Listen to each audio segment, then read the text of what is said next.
Bonjour à tous, nous sommes toujours dans Siman Koufraf Aleph. Donc, je vous la dernière fois qu'un lové, un emprunteur, n'est plus responsable. Il en va de même pour un ifkad, pour quelqu'un qui on a confié un objet, dès lors qu'il a rendu au shaliach du malvé. Donc, on a vu deux sortes de shlichim, trois plutôt. Un shaliach, c'est clair, il lui a dit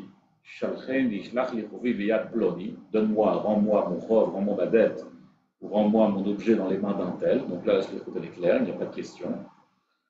Il y a une deuxième sorte de shlichut où il lui dit s'il a dit devant témoin, dis-lui que tu as l'intention de le voir. Il a dit à son chalier, dis-lui que tu as l'intention de le voir. Donc là, puisqu'il a dit devant Edim, ça fait office de Mino Shlichut. Et on a vu une troisième sorte de shlichut qui est différente, celle où il lui dit juste Idre Befanav. Dans ce cas-là, ce n'est pas une shlichut, même s'il le dit Bifne Edim. S'il le juste dit Idre Befanav, montre-toi à lui, ce n'est pas suffisamment puissant pour le nommer Shaliach.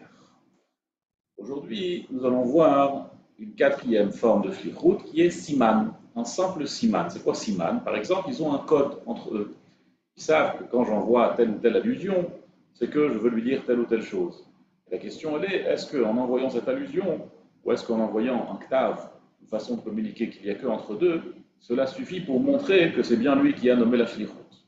Nous dit le Shulchan Aruch, s'il ne l'a pas nommé shaliach avec témoin, et la massar lo chotamo le siman shlucho, il lui a juste confié son tampon. Donc le sceau d'une personne à l'époque, c'était vraiment ce qui montrait que ça venait bien de lui. Donc il lui a juste confié le sceau au shaliach. Il lui a donné au shaliach avec son sceau et lui a dit va et ramène-moi, emmène-moi mes sous, ramène-moi ma dette. Et il vient chez le lové, il vient chez l'emprunteur et lui dit un tel m'a nommé shaliach pour que je vienne te prendre les sous, te reprendre les sous, et voici le sceau du méchaliach, du malvé, qui prouve que c'est bien lui qui m'a envoyé. Et les témoins témoignent que c'est bien son sceau, son tampon. Aval, en revanche, les témoins ne témoigne pas ici qu'il a bien nommé Shaliach. Donc on a ici en fait quoi? Qu'est-ce qui me prouve que c'est bien lui le Shaliach d'un tel? Ce n'est pas comme tout à l'heure où j'ai un Ktaviad et que tout le monde s'en modé, que c'est bien son Ktaviad, où là-bas tout est clair, il y a une nomination de Shlichut qui est évidente, soit grâce à des témoins, soit grâce au Ktaviad sur lequel tout le monde s'en modé. Ici, il y a juste un sceau qui est un signe que c'est bien lui qui l'a nommé Shaliach, que c'est bien le mal qui l'a nommé Shaliach. La question est, est-ce que ce signe suffit pour me prouver que c'est bien son Shaliach? Nous dit le Shulchan Aruch, ça c'est au nom de Rashi et du Rish qui se trouve dans Baba Kama Daf Kouf Daled. Si Shalcham lo venevdu, s'il a donné à ce Shaliach et ils ont été perdus, lo niftar halove, l'emprunteur n'est pas exempté de responsabilité. Pourquoi? Le Yesod ici, il est que la Gemara l'appelle Yukni. Yukni, c'est un signe. En se basant sur un signe, on ne peut pas suffisamment s'appuyer dessus pour prouver que c'est bien lui le shaliach du malvé. Ça ne suffit pas. Il faut s'assurer que le malvé l'a bien nommé shaliach. Il faut s'assurer qu'il y a un ktav de nomination. Il faut s'assurer qu'il y a des témoins. Sans cela, je ne peux pas prendre la liberté de donner à ce shaliach le malvé ou le picadone, et je reste responsable s'il arrive quoi que ce soit. Parce que le signe, le sceau, le siman, le tampon ne suffit pas pour m'appuyer dessus pour savoir que c'est bien son shaliach. Maintenant, dans les deux séifim prochains, Seif Dalet et Seif Hei, on va voir que se passe-t-il s'il y a une machloket entre le love et le malve. Est-ce qu'il l'a bien nommé shaliach? Par exemple, le love il dit voici le ktaviad. Le malve il dit pas du tout, je n'ai jamais rien envoyé, je n'ai pas du tout envoyé ce shaliach, je ne le connais même pas. Omer Shulchan Aruch, Shalach Amalve ou Amarki, si le prêteur ou le confieur il a envoyé un ktav au love ou bien au nifkad, il lui a écrit une nomination claire, Manesh Biatrach al Levi, le mané que j'ai chez toi, l'argent que j'ai chez toi, confie-les, donne-les à mon shaliach Levi. Shem Chobeado, le love ou le nifkad, il s'est exécuté, il a donné dans les mains du shaliach. Et après, le malvé, il a été to'en, lo katavti velo shalachti lecha. Je ne t'ai jamais envoyé, je ne t'ai jamais rien écrit, je ne sais pas qui c'est ce Lévi, c'est pas du tout vrai. Et maintenant, tu restes responsable puisque c'est toi de ton propre chef qui l'a confié à Lévi, ce n'est pas du tout mon chalier. On a ici une marloquette entre le lové et le malvé. Est-ce qu'il l'a bel et bien nommé chaliach? Omer a lové, oui, j'ai reçu le ktav, j'ai tout reçu. Omer a malvé, pas du tout, je ne connais pas de ktav. Soit, par exemple, il nie que c'est son ktav, il dit c'est pas mon ktav. Soit il dit, par exemple, le ktav il a été perdu, on ne sait pas ce que c'est. Et le lové dit, je reconnais, c'est ton écriture, c'est bien toi, je sais que c'est toi. Que se passe-t-il dans ce cas-là? Omer a shulchan aruch, quelle est la halacha? La halacha, elle est que le lové, il doit prêter serment, shvuat hesed. Pourquoi? Parce qu'il s'appelle kofer bakol. Le malvé, il dit tu es chayav. Le lové, il dit je suis pas tout parce que je l'ai donné à ton shaliach. Donc ça reste un cas de kofer bakol, et kofer bakol, il est pas tout. Mais attention, nous verrons dans Seif Hei que ça c'est uniquement dans un cas de milvé alpé, bien dans un milvé qui est shelo be'edim, soit un milvé balpé bifnei edim, ou soit un milvé shelo be'edim. Dans ces deux cas-là, Bémet, il peut être kofer. Il peut dire le hayud varim meolam. Il n'a jamais rien emprunté. Dans ce cas-là, Bémet, il peut être kofer. Toujours, il y a une shvuat hesed. Pour n'importe quel kofer bakol, il y a une shvuat hesed mitakana de Rav Nachman. En revanche, dans un cas de milve bishtar, si je viens avec un shtar, alors là, la kfira n'aide en rien. Pourquoi? Parce que je suis ici contre un shtar. Le shtar, il est plus fort que n'importe quel ta'ana tant que je n'ai pas de preuve. Le shtar, pour contrer un shtar, il faut une preuve, soit avec témoin, soit une autre da'aya. Une simple ta'ana de kfira bakol ne suffit pas, parce que l'autre il a une chazaka, shtar chabeyadi maïbaï, le malvé dit mon shtar il est chez, ton shtar il est chez moi. Donc shtar chabeyadi maïbaï, si tu me dois plus d'argent, comment ça se fait que ton shtar il est encore chez moi? Et la maï, il faut prouver que ce shtar il n'est pas saoul, qu'il n'est plus d'actualité. Simple ta'ana de parati, ou j'ai parati au bon endroit, au bon moment, à la bonne personne, n'est pas suffisamment forte pour contrer un shtar. Donc forcément, ici, dans le Sif Dalet qu'on vient de dénoncer, que le love il fera une shvuat hesed, et avec ça il sera pas tour, c'est uniquement soit dans un milvé chez l'obifnei edim, ou soit dans un milvé baalpé afilu bifnei edim. Dans ce cas-là, l'Ov pourra dire, moi j'ai reçu ton ktav. Dans le ktav, c'était écrit que Ploni c'était ton shaliach. Donc j'ai donné au bon shaliach et par conséquent je suis patour et c'est tout. Et il sera patour mettre avec la shvuat hesed. Aval, im lo haya ktav yado, o sheina love yodea shu ktav yado, si le love n'arrive pas à prouver, n'arrive pas à dire avec certitude que c'est son ktav yad, par exemple, il y a des témoins qui disent mais non, pas du tout, c'est pas l'écriture du malvé, c'est l'écriture de quelqu'un d'autre. Ou bien le love dit je sais pas, moi je croyais que c'est ton écriture. Il a aussi une ta'ana shema. Puisqu'il a une ta'ana shema, dans ce cas-là, ça change toute la donne.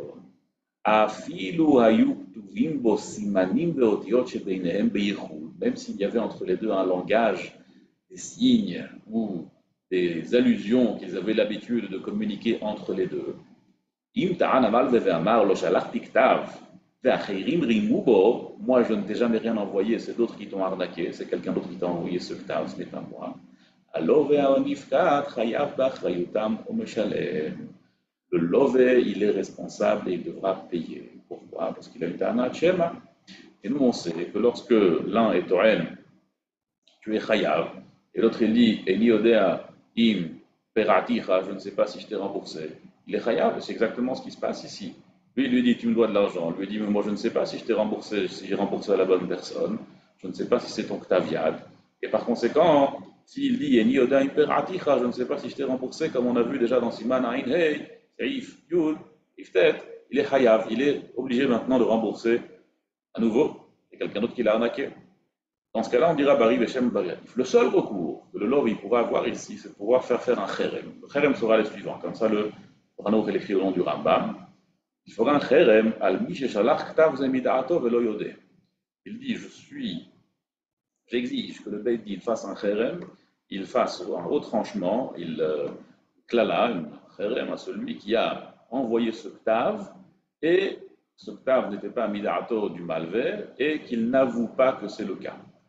Autrement dit, il allusionne aussi que si le malvé il a envoyé ce ktav et que le Ktav n'est pas que le Malvé nie qu'il a envoyé ce Ktav, il n'est pas modé que c'est bien lui qui a envoyé ce Ktav, alors il sera Becherem. Et comme ça, le Malvé, il risque, si c'est vrai que c'est bien lui qui a envoyé et qu'il est en train de mentir, alors puisqu'il encourt un Cherem, il va peut-être avouer.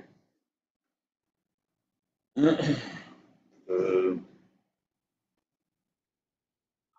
le Beit Yosef, il ramène un Yesh Omrim, que le Malvé, il pourra prendre ici seulement s'il est Nishba pour pouvoir prendre, seulement s'il est Nishba pour pouvoir être notel. Kedin kol nishbaim, kol anotlim nishbaim venotlim.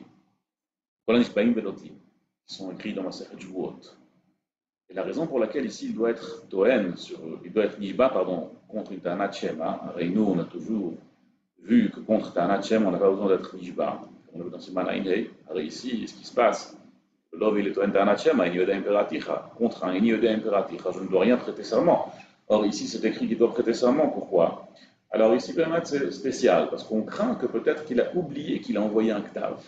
Dans un cas où on craint que peut-être le mal va oublier qu'il a envoyé un Ktav, alors on lui fait faire une choix avant d'être notel. Ça, c'est le Yesh Omrim qui est rapporté par le Shulchan Aruch. Donc pour résumer, dans un cas où il y a une marloquette, on a dit que c'est uniquement dans un milvé Baal Peh, il n'y a pas de shtar, parce que dans un shtar, une choix ça ne suffira pas. Si le lové il nie et il dit avec certitude que c'est le Ktav vient du malvé, une choix ça suffira pour le rendre patour. S'il y a eu un honest, et si en revanche il y a une marloquette, mais le love ne peut pas savoir avec certitude que c'est bien le Ktav vient du malvé, alors dans ce cas-là c'est le malvé qui reçoit son argent, le love il peut juste lui faire un kherem, et il y a un yesh omrim, pourquoi? Parce que c'est un yoda imperaticha, un yoda imperaticha chayav, et yesh omrim que le malvé ne pourra récupérer ses sous seulement s'il est nishba, qui dit kol nishbaim velotim.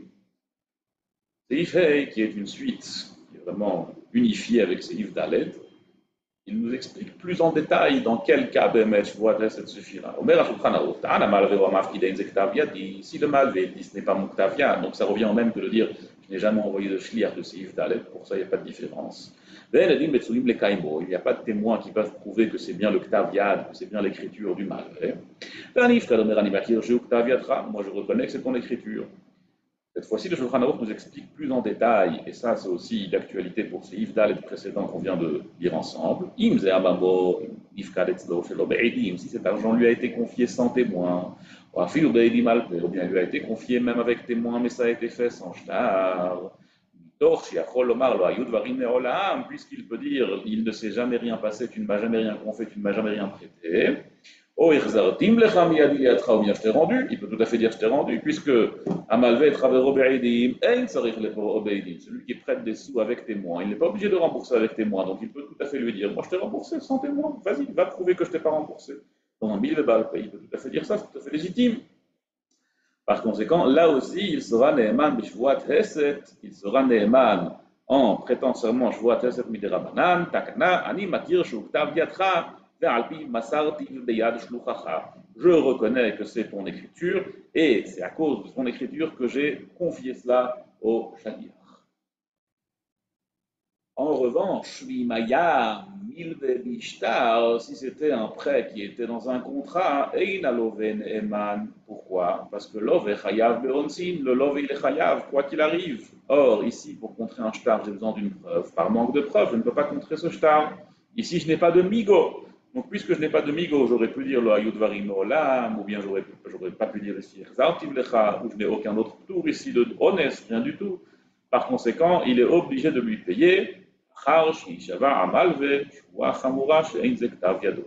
que le malvé prête quand même serment que ce n'est pas son ktav yad. Ça, c'est une Mishnah de Nishba Venotel, c'est une Shvuat Mishnah, pardon, de Nishba Venotel, qu'on a vu dans ce Man Peibet, c'est la Masechet de la Masechet Shvuot. Et ça, c'est une Shvuat spéciale que on craint qu'il ne reconnaîtra pas que c'est son Ktaviad, il oubliera, et c'est une takana pour le Ifra, pour celui qui doit rembourser, ici le Lové ou le Nifkad, que le malvé prêtera un serment Shvuat Chamour. Il y a juste ici un ajout qui est rapporté par le Rama et selon certaines girsot, par le Shulchan Aruch aussi. Tout ça, c'est dans un malvé, dans un milvé. Dans un picadon, il y a toujours une parade. Dans un picadon, sauf si c'est un shoel, c'est un emprunteur, il aurait toujours pu être Toen, qu'il y a eu ici un cas de force majeure, un Ones. Si c'est un Shomer Sachar ou un Shomer Chinam, il aurait pu être Toen, c'est un Ones. Donc même s'il y a ici un Picadon avec un Shtar, je peux toujours être Toen que j'ai eu ici un cas de force majeure, un Ones. Certes, dans un cas de force majeure, je dois prêter serment Mideoraita.